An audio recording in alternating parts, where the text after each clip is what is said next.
Olá! Eu não sei em que momento você está me vendo ou ouvindo, mas esse vídeo aqui vai ser especial e eu espero que ele seja eterno e transcenda as épocas e os momentos. Porque aqui nós falaremos de um poeta, de um escritor que transcendeu séculos, nosso querido Fernando Pessoa. E eu queria começar dizendo que Fernando Pessoa era um cara muito deprimido. Engraçado dizer isso, né? Teve uma vez que eu estava numa palestra e um cara que é muito famoso no meu mercado, ele me foi apresentado e a pessoa que me apresentou a ele disse: ele também escreve poesia e tudo mais. Ele olhou para mim com uma cara de lamento e disse: você escreve poesia? Eu falei: escrevo. Ele falou assim: a vida para você é difícil? Aí eu falei: é um pouco. Você também escreve? Ele: escrevo. Ele falou assim: dói, né? Dói. E eu quero que você entenda que, de fato, quem escreve poesia, ou quem escreve de uma maneira mais lúdica, né, de uma maneira não profissional necessariamente, não mercadológica, dizendo, sente muito a vida, sente muito o mundo, sente muito as pessoas, sente muito tudo que está ao seu redor e sente principalmente a si mesma. E no fim, um caminho para ter a intensidade na pele das dores, dos problemas, das dificuldades. Então, quando ele me fez essa pergunta, me fez muito sentido. E hoje, analisando justamente um cara que era extremamente depressivo, um cara que era extremamente melancólico, eu não sei se você sabe, mas se você pegar para ler o livro do Desassossego, que é um calhamaço assim de mais ou menos umas 400 e tantas páginas do Fernando Pessoa, você vai ver ali toda a tristeza dele, você vai ver ali todo o arrependimento, toda a lamúria, como ele era um ser angustiado. Engraçado, né? E pensar que Fernando Pessoa foi a pessoa que escreveu, que tinha todos os sonhos do mundo dentro de si.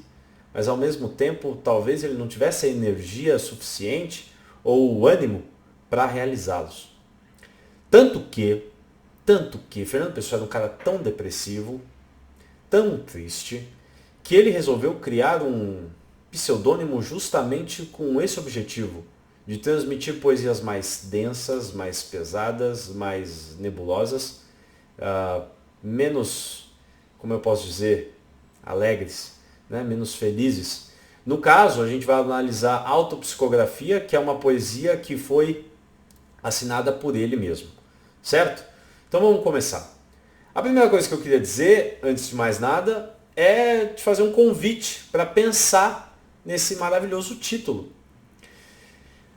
Fernando Pessoa era um cara extremamente perspicaz, o domínio de linguagem era bizarro, como ele trabalhou bem o vernáculo, né? Como ele trabalhou bem o português, ele era um cara de muitos recursos linguísticos, de fato, dominava a gramática e a ortografia como poucos.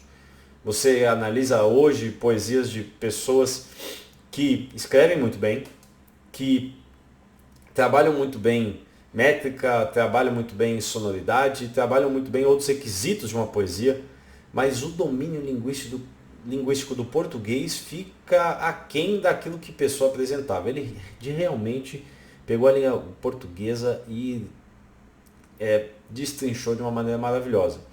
Então, para começar, ele conseguiu, a partir desse conhecimento todo, ser extremamente disruptivo ao colocar um nome assim para esse poema, Autopsicografia. Pensando, vamos separar, não sei se você já fez isso, mas vamos separar, né? Vamos separar as palavras para tentar entendê-la. Psicografia nada mais é do que o ato, né? O ato que envolve um indivíduo cuja mediunidade é desenvolvida, não sei qual a sua religião, a gente não vai falar disso aqui, mas no fim, também não sei qual é a religião de Pessoa. Eu tendo a dizer que ele era ateu, tá? Não que ser ateu seja uma religião, mas enfim, eu tendo a dizer que ele era ateu. E psicografia nada mais é do que o exercício praticado por alguém com determinada mediunidade desenvolvida que consegue transcender do plano material para o plano espiritual a partir da escrita.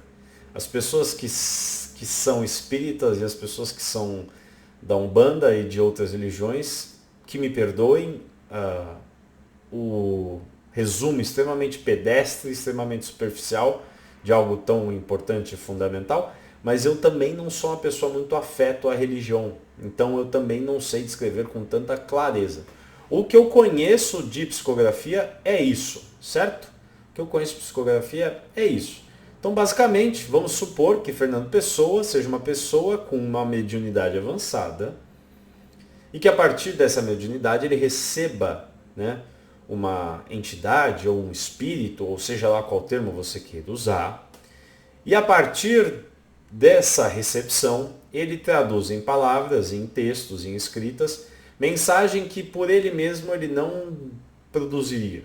Uma mensagem que no fim é de outra pessoa, né? Só que Fernando Pessoa é disruptivo ao ponto de escrever autopsicografia.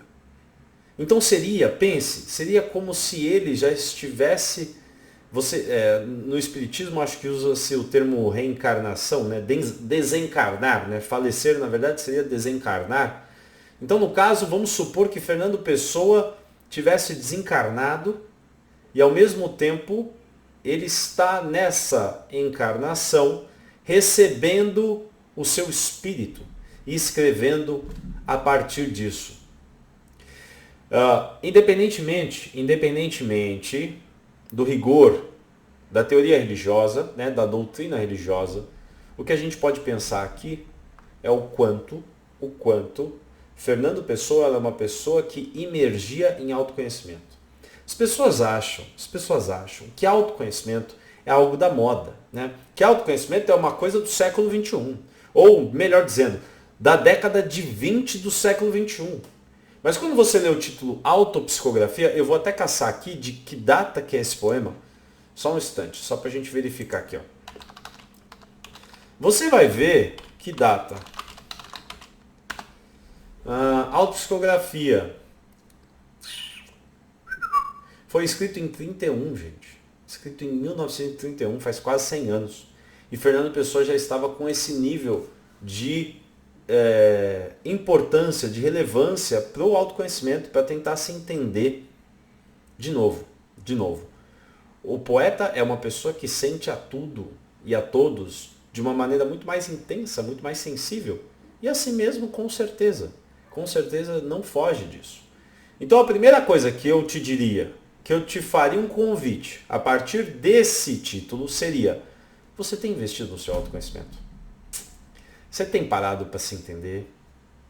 Ou você tem vivido a vida a toque de caixa, no piloto automático, como se nada da sua existência fizesse sentido ao ponto de você sequer se dar o trabalho de entendê-la?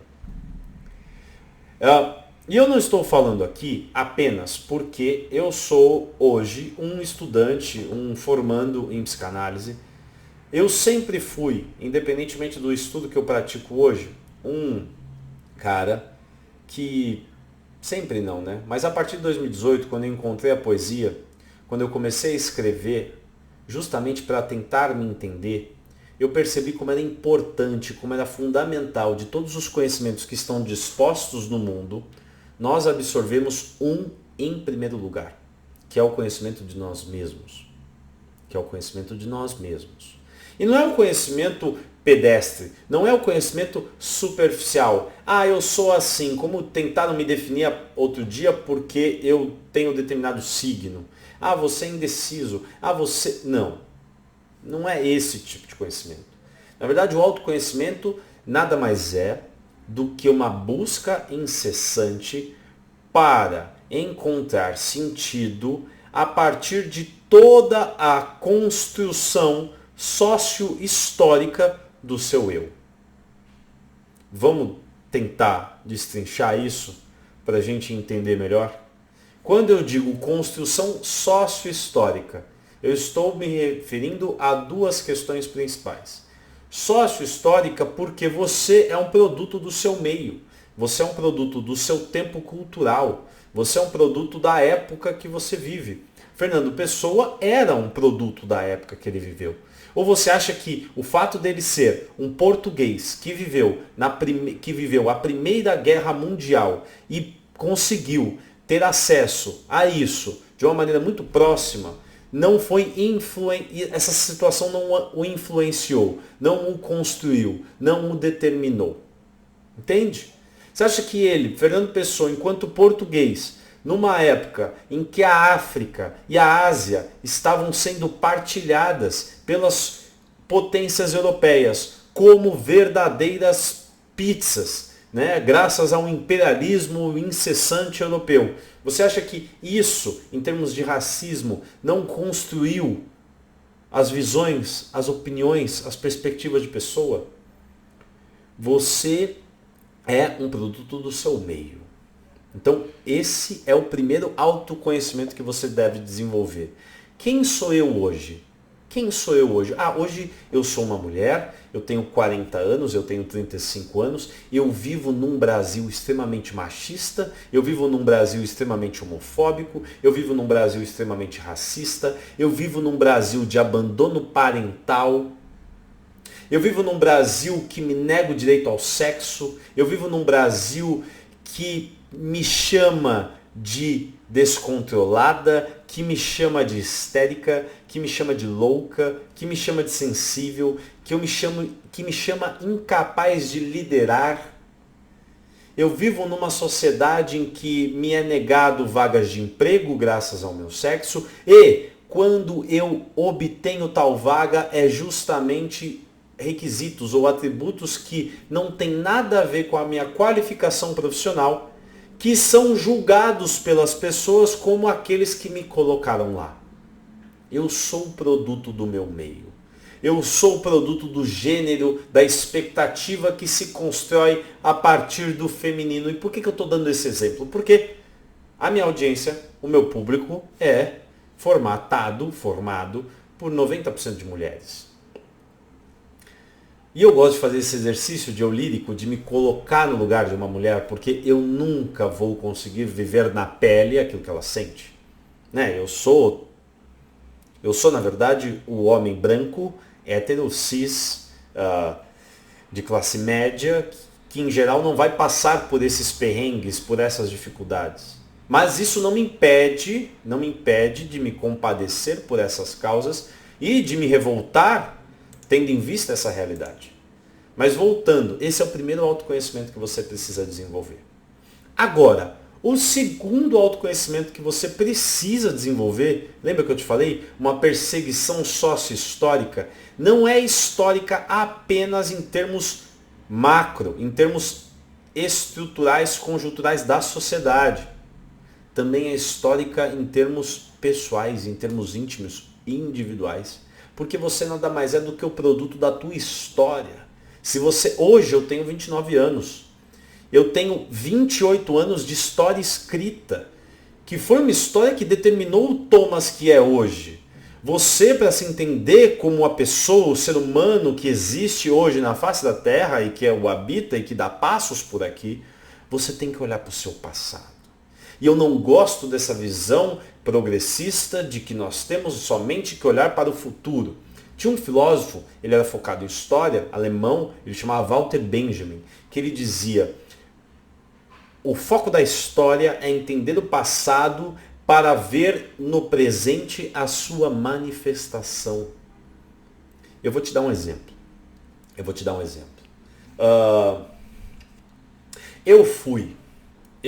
Eu sou, na verdade, um ser humano extremamente ansioso. Né? Eu sou um ser humano que me entendeu neurótico dentro da minha análise com a minha psicanalista. Né? Eu não tenho problema nenhum em falar. Na verdade, a neurose, a gente pode deixar isso para outro vídeo, mas a neurose é uma estrutura psíquica. De certa forma, todo mundo é um pouco. Principalmente no momento histórico, na sociedade capitalista que nós vivemos. Certo? Ok. Então, eu sou esse cara ansioso, mas de onde vem essa ansiedade? Como é que eu vou descobrir isso? Eu vou falar assim, eu sou ansioso porque eu roo a unha. Não.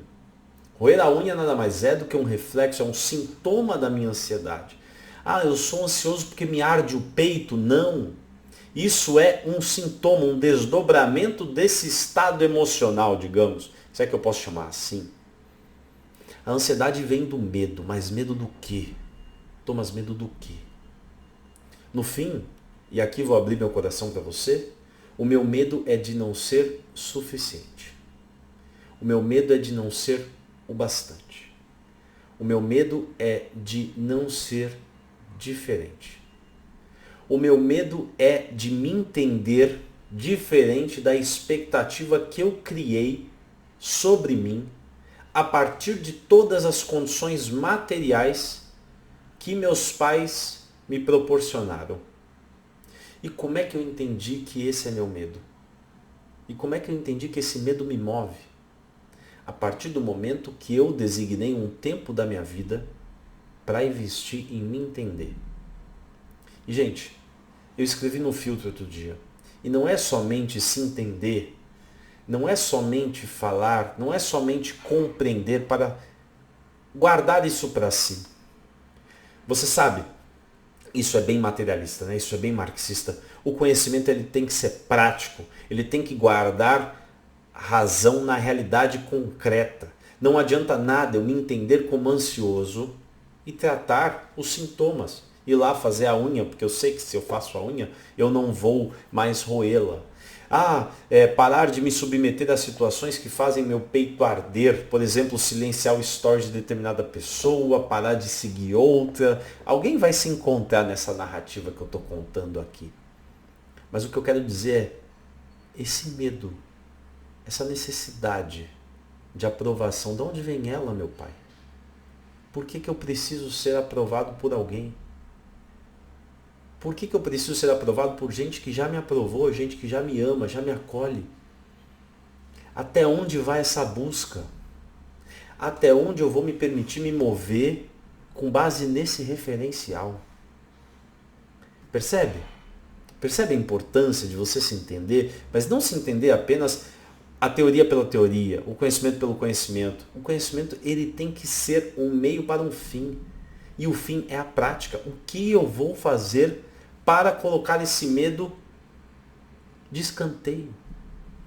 Não é que eu vou superá-lo, não é que ele vai inexistir. Mas o que eu vou fazer para me referenciar em outras coisas para agir na minha vida? Porque eu posso deslocar essa necessidade de aprovação. Hoje eu posso deslocar da minha família, do meu irmão, dos meus pais, da minha madrinha, para futuramente filhos, netos, sobrinhos. E até quando eu vou viver refém do contrário? Até quando eu vou me sentir mal pela possibilidade de ser desaprovado? Então, gente, autopsicografia é fundamental. É fundamental. E ela nos diz para nós olharmos para o nosso passado com carinho, com cuidado, com amor, com acolhimento. Não é você botar uma pedra no passado, como tanta gente fala. Não é para você só seguir em frente, como tanta gente fala. Isso é viver uma vida muito rasa. Isso é viver uma vida, inclusive, desmerecedora de toda a vida que você já viveu. Você tem que olhar para a tua infância, você tem que olhar para a tua adolescência, você tem que olhar para o início da tua vida adulta, você tem que olhar, não sei quão jovem você é, quão jovem, provavelmente você não é jovem, porque jovens não param para ouvir alguém falando sobre poesia do século passado, né? Enfim, eu não sei se eu pararia quando eu tinha 18 anos, provavelmente sim, né? Porque eu já estava na época de escrever, loucura, né, Brasil? Mas enfim. Você tem que olhar para o seu passado. E foi isso que o Fernando Pessoa fez aqui. Vamos ao poema. O poeta é um fingidor. Finge tão completamente que chega a fingir que é dor, a dor que deveras sente. E os que leem o que escreve, na dor lida sentem bem. Não as duas que ele teve, mas só a que eles não têm. E assim nas calhas de roda gira a entreter a razão. Esse comboio de corda que se chama coração. E é engraçado, né? Um cara, é só pegar a última palavra, um cara que quer se entender. Aqui eu já quero desmistificar um negócio. Eu sou razão, eu sou emoção, eu sou mais racional, eu sou mais emocional. Deixa eu te falar uma coisa, meu amor. Você não é nenhum nem outro. Você é o combo perfeito de ambos. Você é a mistura, a simbiose, a combinação perfeita de ambos. E é interessante dizer que nosso querido Fernando Pessoa, para escrever um poema onde ele queria se entender, foi entender o seu coração. foi entender o seu sentimento, foi entender sua emoção. E aqui eu te digo, numa visão psicanalítica, cada memória, como eu disse, a importância da gente estudar o nosso passado. Cada memória, ela está atrelada a uma emoção. Cara, quantas vezes você ouviu uma música, lembrou de alguém e chorou? Quantas vezes você sentiu um perfume de uma refeição, lembrou de alguém e sorriu? Quantas vezes ao longo do seu... Isso é paixão, né? Tudo bem. Mas quantas vezes ao longo do seu dia você se pegou pensando no dia anterior que você viveu com determinada pessoa e deu um calor no peito, e deu uma vontade de agir, e deu um ânimo de vida?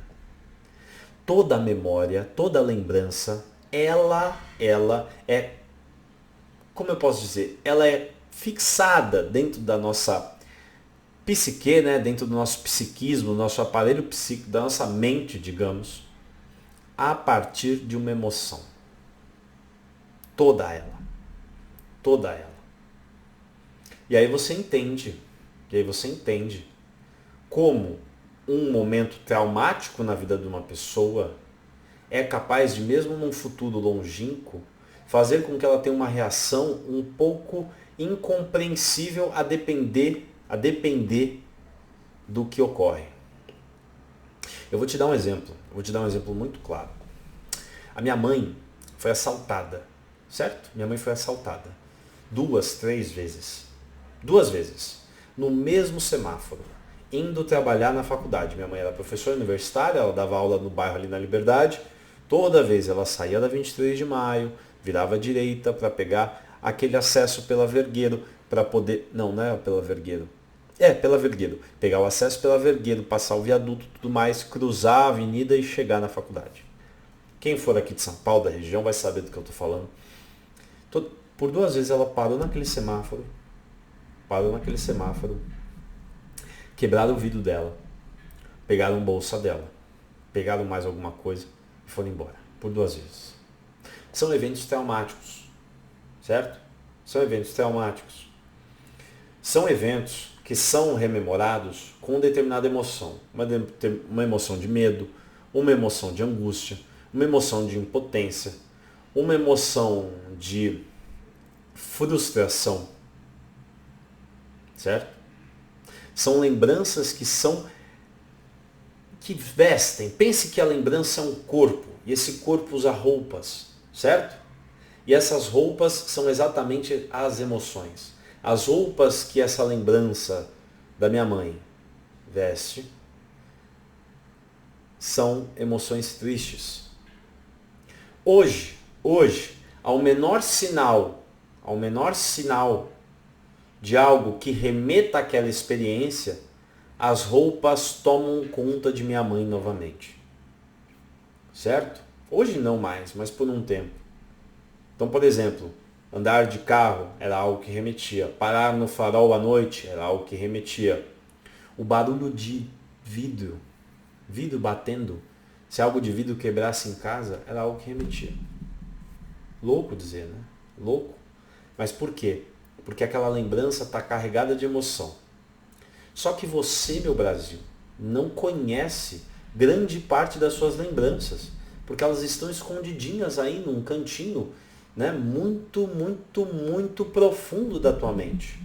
E como é que você vai buscar entender essas lembranças? Porque são essas lembranças os referenciais da tua existência e que te construíram enquanto aquilo que você é hoje. Como é que você vai acessar isso? Você pode acessar pela terapia? Você pode. Para o Freud, você acessava pelos sonhos. Para o Freud também, você acessava a partir de atos falhos. Sabe quando você quer falar alguma coisa e fala outra? Pois é. Mas existe uma forma, que foi a forma que Pessoa encontrou, de acessar pela escrita. Então eu quero dizer que a autopsicografia é uma imersão no inconsciente do nosso escritor, do nosso poeta. E vamos passo a passo entendê-la. O poeta é um fingidor. Acho interessante dizer isso. Acho muito bom começar dessa forma. Por quê? Porque é uma forma contraintuitiva. E eu te recomendo, já vou aproveitar, se você é uma profissional autônoma e você se comunica dentro da rede social para divulgar o seu trabalho, o seu serviço, você deve começar os seus textos assim como a pessoa começou essa poesia. De uma maneira, não necessariamente sempre, tá? Mas é uma boa estratégia. De uma maneira disruptiva. De uma maneira contraintuitiva. Contraintuitiva ao ponto de gerar uma curiosidade. E o que é uma curiosidade? A curiosidade é a suspeita de não conhecer algo que existe. A gente não tem problema em ser burro. Calma, deixa eu explicar. A gente não tem um problema de desconhecer grande parte das informações que estão disponíveis no mundo. A gente não tem um problema de não saber as coisas, né? Isso não nos gera angústia. Agora, a suspeita de que existe determinado conhecimento, determinada informação e que nós a desconhecemos, meu pai amado, isso corrói o ser humano por dentro. Né? Ah, eu sou ansiosa. Ah, eu sou curiosa. Ah, eu não aguento não saber aquela fofoca que já começou, mas a pessoa não quis acabar. Percebe? Se você criar esse elemento de curiosidade no seu leitor, pode ter certeza que ele vai ler o seu texto até o final. E foi isso que nosso querido Fernando Pessoa fez. Como? Classificando o poeta com um adjetivo que a maioria das pessoas não utiliza. Eu poderia chamar o poeta de... O poeta é um apaixonado. Isso seria muito mais mainstream, digamos. Estaria muito mais no senso comum das pessoas. O poeta é um ser amante. O poeta é um ser intenso. Isso tudo é, de certa forma, do métier. Não surpreenderia ninguém. Mas não. Ele quis começar dizendo, o poeta é um fingidor. Mas como assim? Finge tão completamente que chega a fingir que é dor, a dor que deveras sente. O que ele está querendo dizer com isso? No momento que ele diz finge tão completamente, ele está colocando em contradição aquilo que o poeta escreve e aquilo que o poeta vive. Porque pare para pensar. Existe uma expectativa sobre o poeta, você concorda? Existe. Eu digo, nós seres humanos já nascemos com a nossa existência definida pelas demais pessoas que já habitam essa terra. Elas constroem molduras, elas constroem moldes, elas constroem formas e a nossa vida se pautará numa ambivalência entre se encaixar nessas molduras ou quebrá-las. Qual que é a moldura do poeta? Quando eu falo poeta, o que vem à sua cabeça? Quais são as lembranças? Quais são as associações? Nós temos o poeta como um ser que aproveita a vida. Nós temos o poeta como um ser que sorri de maneira fácil. Nós temos o poeta como um ser que usou e abusou do amor, da paixão e faz de seus escritos um lugar para registrar tudo isso e inspirar as pessoas a viverem o melhor que a existência pode nos proporcionar. Essa é uma expectativa que se tem em relação ao poeta. E de certa forma, Fernando Pessoa está aqui abrindo o coração dele. É um desabafo, tá, gente? Esse poema é um desabafo completo. Ele está angustiado, ele está abrindo o coração. É muito íntimo, esse poema é muito íntimo. De verdade. Você acha que íntimo é falar, enfim, isso é íntimo. Isso é íntimo. Íntimo é compartilhar que você está sendo exigido de uma sociedade a prestar um papel que você simplesmente não consegue, cara. Você não dá conta, isso é ser íntimo. Íntimo é você falar que você não dá conta. Isso é ser verdadeiro. Eu não dou conta de um monte de coisa também, gente. Eu não dou conta. Eu brinco, né? Eu não dou conta de ser homem. Eu escrevi um poema dessa forma uma vez. Eu não dou conta de ser homem. Como assim, Thomas? Eu falei assim, eu não dou conta de ser o homem que a sociedade exige que eu seja. Eu não dou conta de ser o homem que não chora. Eu não dou conta de ser o homem que não é sensível. Eu não dou conta de ser o homem que fala grosso, que fala firme. Eu não dou conta de ser o homem que dá bronca, que faz o papel de carrasco. Eu não dou conta de ser esse homem. Eu não dou conta de ser o homem que não expõe vulnerabilidade, que não expõe fraqueza. Eu não dou conta de ser esse homem. Eu não dou conta de ser o homem que busca, acima de tudo, prover, botar dinheiro no bolso, botar comida na mesa. Eu não dou conta de ser esse homem. Do que você não dá conta? Do que a sociedade está exigindo de você e você não dá conta? Escreve sobre isso. Cara, isso é, de fato, compartilhar a tua intimidade. Isso é, de fato, abrir teu coração. E foi isso que a pessoa fez aqui. Ele contrapôs o que a sociedade exigia dele com aquilo que ele realmente era. Ele tinha que fingir tão completamente que ele era um ser elevado, que ele era um ser espiritualizado, que ele era um ser que entendeu como viver a vida, afinal ele era poeta. Que ele tinha que fingir tão completamente que ele fingia até mesmo a dor. Ele fingia uma dor para poder escrever sobre ela, apesar de existir uma dor que ele devera sente. E, gente, é a pior dor do mundo. Você sabe, eu sempre levanto a bandeira de que a ignorância não é uma bênção. Na minha visão, ela não é uma bênção nunca. Só que, para quem escreve, para quem é poeta, para quem é pessoa, a falta de ignorância faz com que ele olhe para o mundo e perceba nele todas as dores, angústias, dificuldades, medos, receios, tristezas, frustrações. E isso pode, de certa forma, levar às últimas consequências ao fim dessa vida, que não foi preparada para entender completamente, 100% o que é a existência. Então, por mais que eu levante a bandeira do conhecimento, principalmente do alto, eu te digo, felizmente, quem nos fez, ou o que nos fez, ou como nossos pais nos fizeram, não nos permite entender a nossa existência por completo. Porque do contrário, seria insuportável. Insuportável. Insuportável. Que chega a fingir que é dor a dor que devera sente. Poeta sente, poeta sofre, poeta lamenta, poeta chora. Você sabe, eu fui no lançamento do livro do Pedro,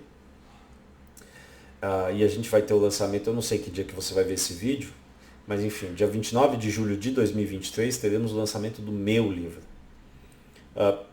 Obviamente, se tiver em tempo, você está convidado, tá? Se tiver em tempo, por favor, quero muito que você esteja lá. Vou até colocar na descrição desse vídeo aqui as informações. Mas lá a gente vai ter uma roda de conversa, lá a gente vai falar de poesia, lá a gente vai falar de escrita. Ninguém escreve, foi isso que Pedro disse, isso que eu concordo com ele, ninguém escreve para se vangloriar. Ninguém escreve sobre os próprios méritos, sobre as próprias conquistas, sobre as próprias felicidades. A última coisa que você quer é pegar no papel e na caneta quando você ganhou algo, quando você tirou na loteria, quando você se deu bem em alguma situação. A gente tanto ignora o papel e caneta, quanto a gente ignora o agradecimento que a gente deve fazer. O papel e caneta, eles ficam resignados aos eventos de tristeza, aos eventos de lamúria. Quando você sente e dói, aí sim você lembra deles. Se você trocar papel e caneta por pessoas, eu queria que você fizesse essa imersão. Será que tem alguém que você só se lembra quando você está mal? Será que você tem alguém que você só recorre quando você precisa de algo? Se eu trocar pessoas por Deus, eu vou aprofundar um pouco mais essa reflexão sobre ti. Será que existe Deus na sua vida só quando a sua vida está difícil? Ou será que existem pessoas na sua vida só quando ela está sofrida?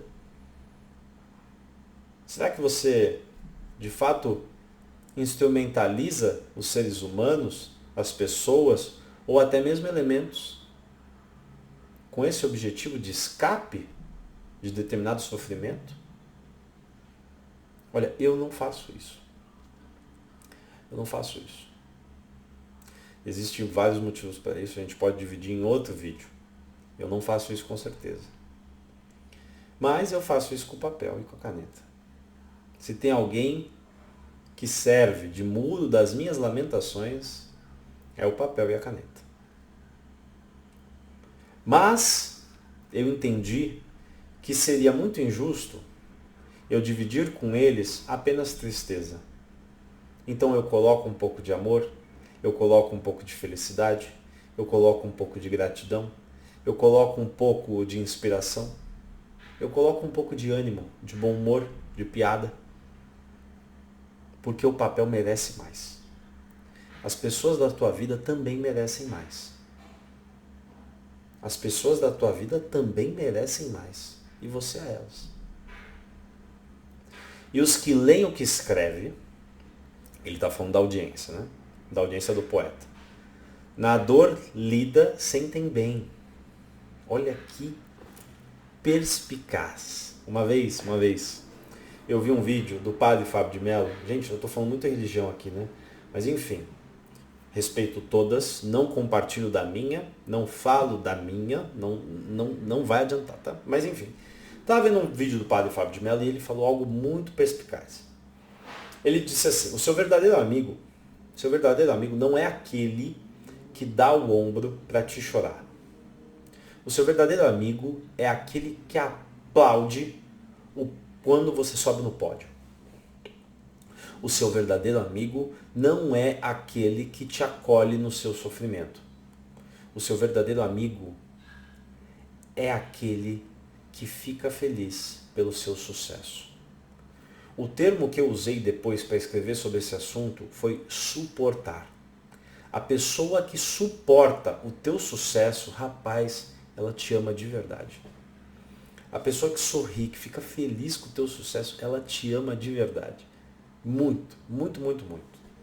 Não, por favor, não faça isso. Não valorize tanto as pessoas que você tem a quem recorrer quando você está na lama, quando você está para falar o português claro, na merda. Na merda.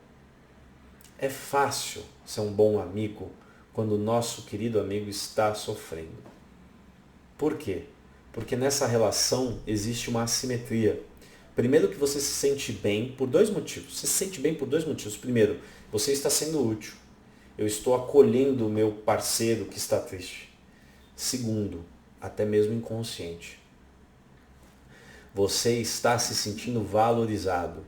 Porque a lamúria, a tristeza e o sofrimento que seu amigo está sentindo, você não está. Você está ali invencível, inquebrantável. Você está ali na sua plena sanidade, numa boa condição de vida, dando suporte, dando ajuda ao próximo. Gente, é só ver quem é benevolente. Se a pessoa se sente bem ser benevolente. Por quê? Porque é uma validação. É um reforço de si mesma. Pô, eu sou foda. Sou foda ao ponto de ajudar o próximo. Agora, observe. Se o próximo vem com uma conquista que você não alcançou, independentemente se você podia ou não, tá? Independentemente disso. Se o próximo vem sorrindo, feliz, rico, alegre, suficientemente bem com ele mesmo, você consegue suportar esse sucesso e aplaudi-lo? Você consegue ficar genuinamente feliz por isso? Você consegue ficar genuinamente contente com a glória alheia? Se você conseguir, você é um amigo de verdade. Porque, de novo, é muito fácil ser amigo quando nós nos sentimos valorizados ao selo.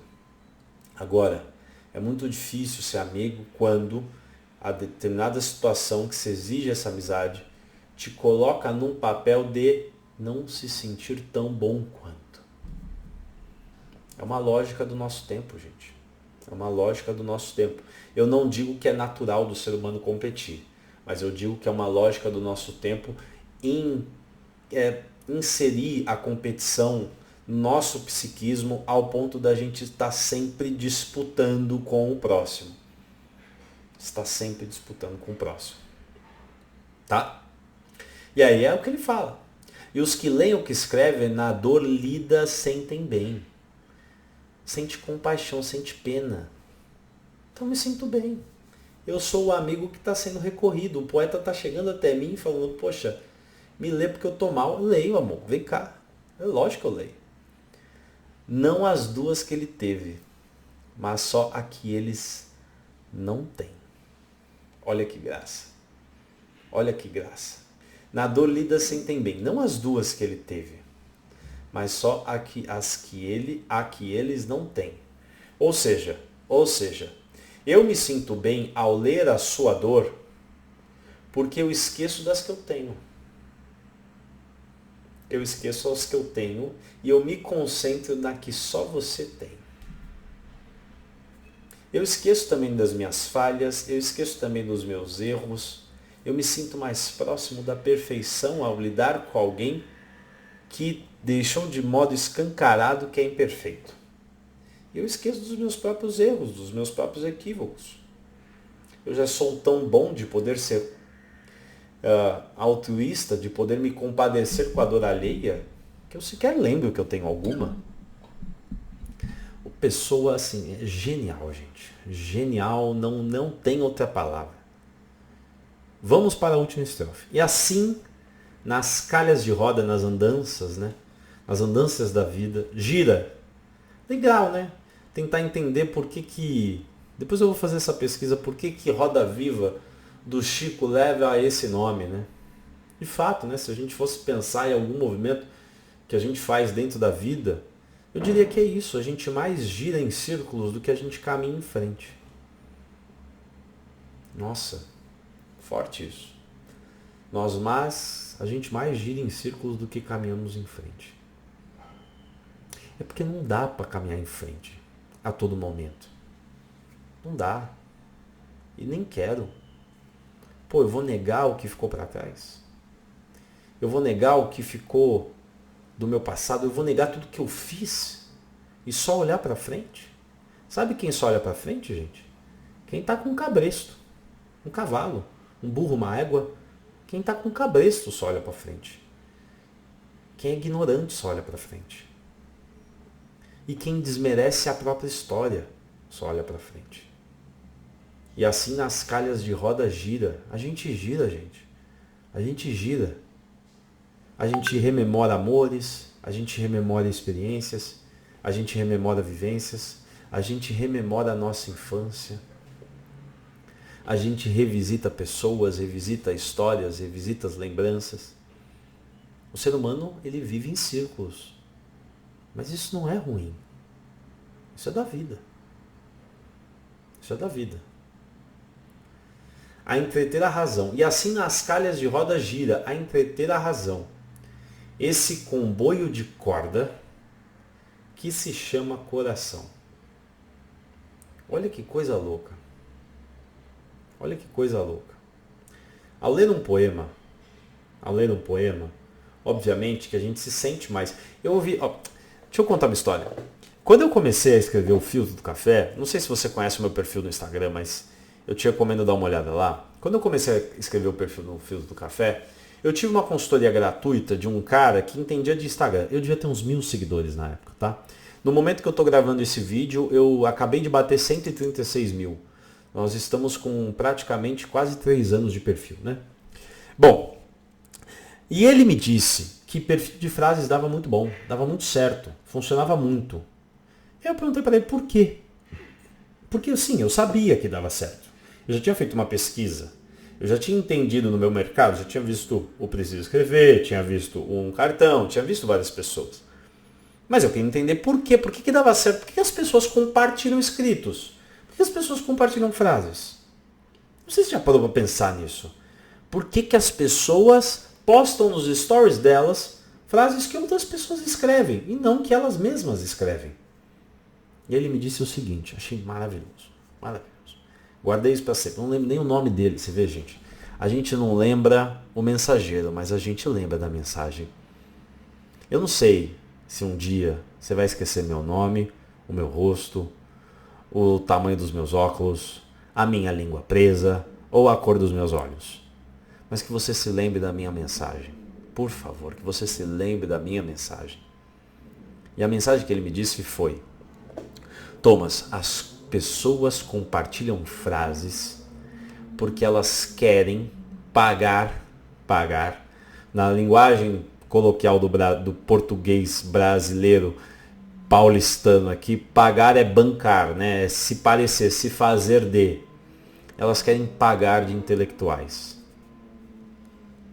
Aí eu pensei, no princípio achei isso meio piegas, dei alguns passos para trás, não sei se concordei, mas eu também não sou um cara fácil de concordar com as coisas que as pessoas me impõem.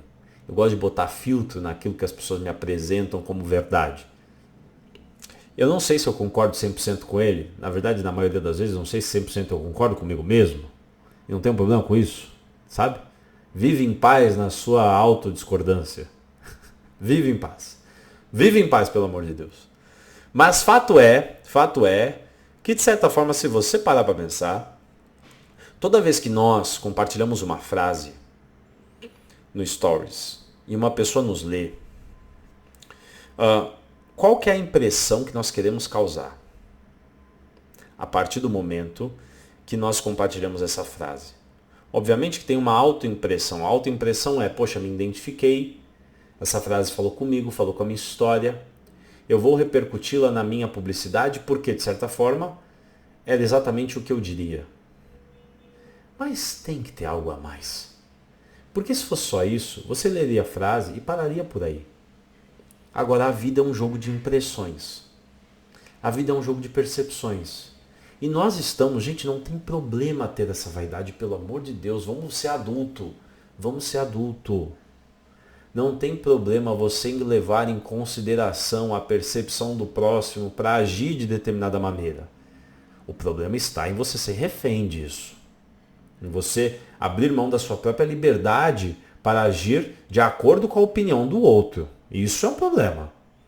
Agora, levar em consideração a percepção, a perspectiva, a impressão que as pessoas vão ter de você não é um problema. Sabe por quê? Porque quando eu fui para uma entrevista de emprego, eu coloquei uma roupa a partir da impressão que eu imaginei causar naquele meu entrevistador.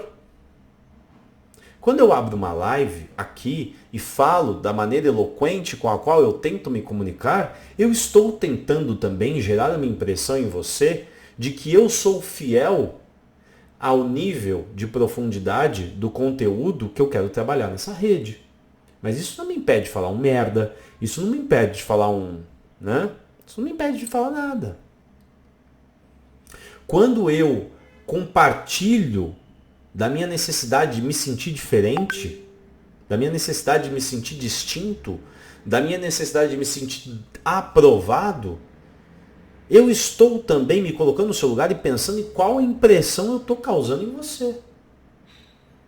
Eu estou pensando que se eu falar isso, a tua impressão é, poxa, eu vou me compadecer disso, porque de certa forma esse também é um sentimento que eu vivo. Vou me aproximar desse cara. Gente, não tem problema.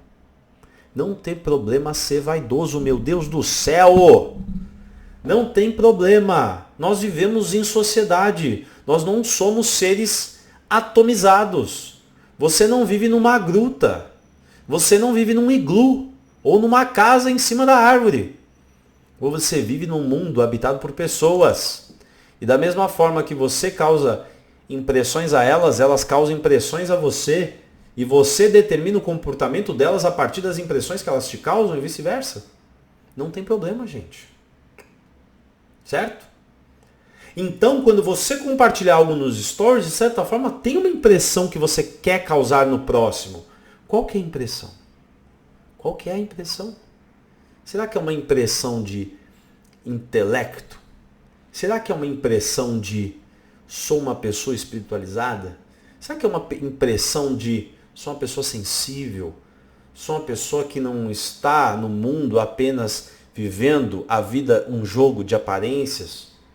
Sou uma pessoa que busca algo a mais. Sou uma pessoa que busca trabalhar não somente o corpo, mas a mente. Sou uma pessoa que não nega as próprias emoções. É isso que eu quero te causar, é isso que eu quero te impressionar. Perceba, né? Como impressão e impressionar tem o mesmo radical. Eu quero te impressionar a partir de determinada percepção que eu crio com o que eu faço, na visão que você vai ter de mim. E aqui, o que Fernando Pessoa estava dizendo? Nas calhas de roda gira a entreter a razão. Nós lemos poesia e nós compartilhamos essas coisas porque nós queremos entreter a nossa razão. Nós queremos parecer, impressionar a nós mesmos ou ao próximo com inteligência, com conhecimento, com intelecto. A gente quer entreter a nossa mente, nos achando melhores por isso. Tá tudo bem, meu Brasil, tá tudo bem. Gente, tá tudo bem. Você pode se sentir melhor por fazer algo que é bom. É bom, cacete. É bom. Porra, não é bom analisar poesia, não é bom entender Fernando Pessoa, não é bom entender a si mesmo. É bom. Se sinta melhor por isso, porra. Desculpa de novo o palavrão, mas se sinta, se permita sentir. Você é. Você é. Acabou. Você vai viver uma vida mais feliz, você vai viver uma vida mais pulsante, você vai viver uma vida mais emocionante. Você vai viver dias que valem a pena serem vividos. Você vai olhar para trás e se orgulhar da tua existência. Porque de um verso você se lembra, porque de um verso você se recorda. Talvez um filtro você memorize. Gente, não tem problema. Não tem problema se achar bom. Quando você só dá o melhor de si.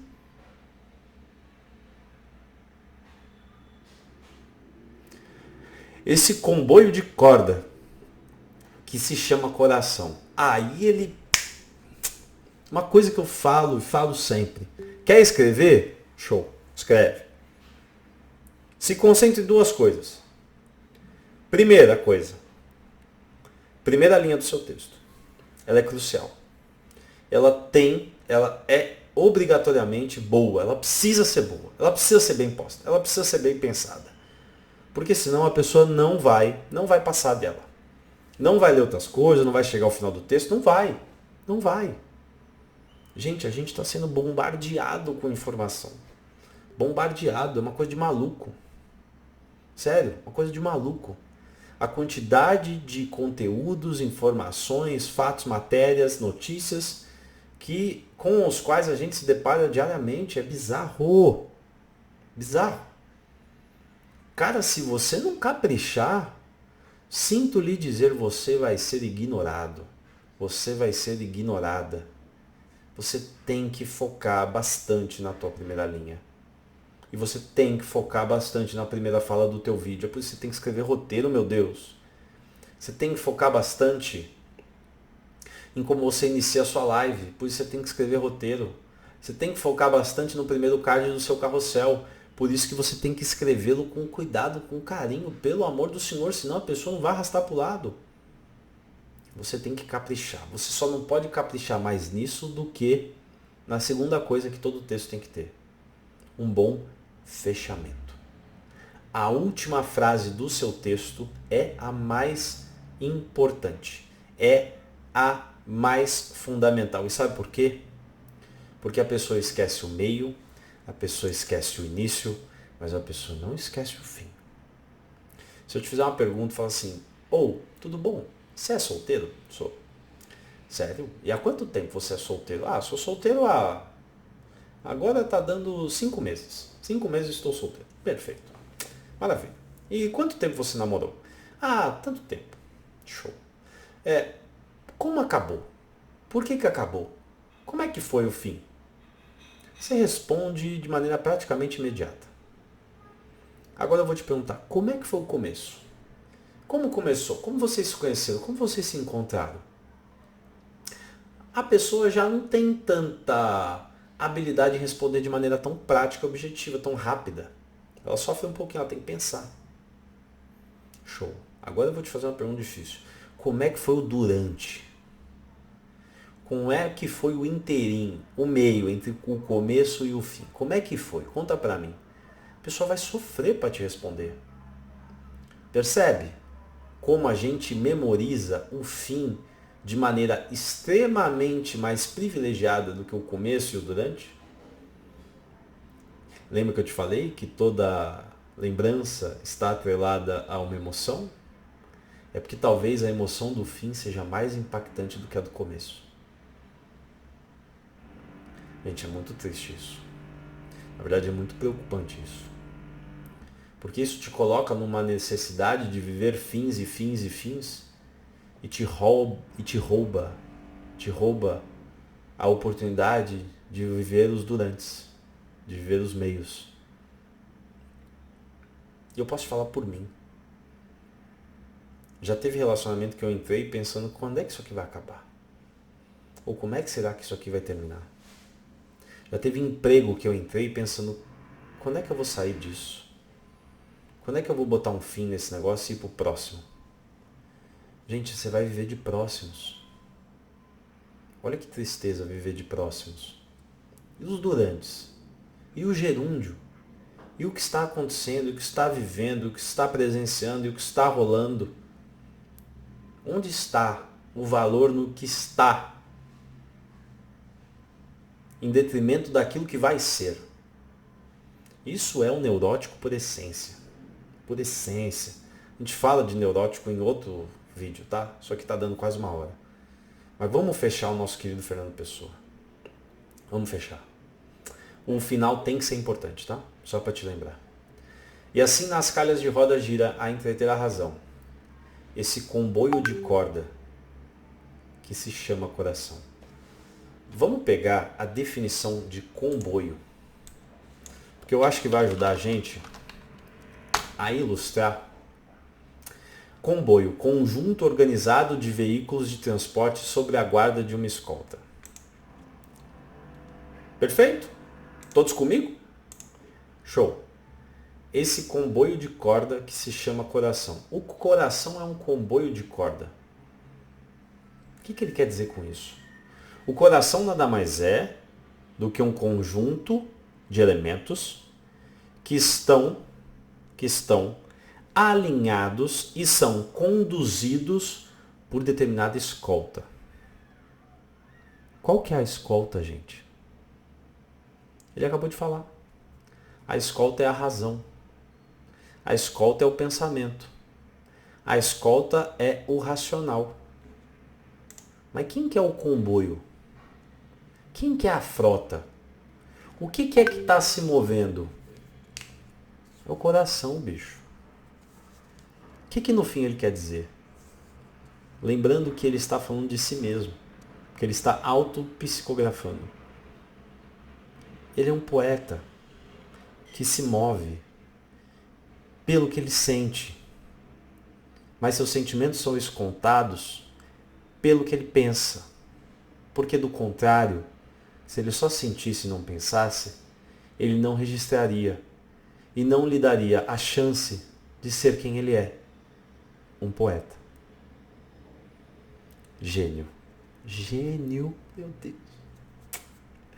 Ai, tem coisa que eu leio e falo, ai, que eu queria ter escrito isso. Mas não dá, né, gente? Aqui eu vou calçar as sandálias da humildade e dizer que jamais eu conseguiria escrever um negócio nesse nível. Jamais. Fernando Pessoa é fora da curva. Então você, o ser humano, deixa eu falar uma coisa pra ti. Você é um comboio de corda que se chama coração. Você é o seu amor, você é o seu afeto, você é o seu sentimento. Você é o que você tem de emoção, o que você tem de mais cru e verdadeiro dentro do teu coração. Você é isso, meu filho. Você é isso. Só que você tem escolta. Você está protegido.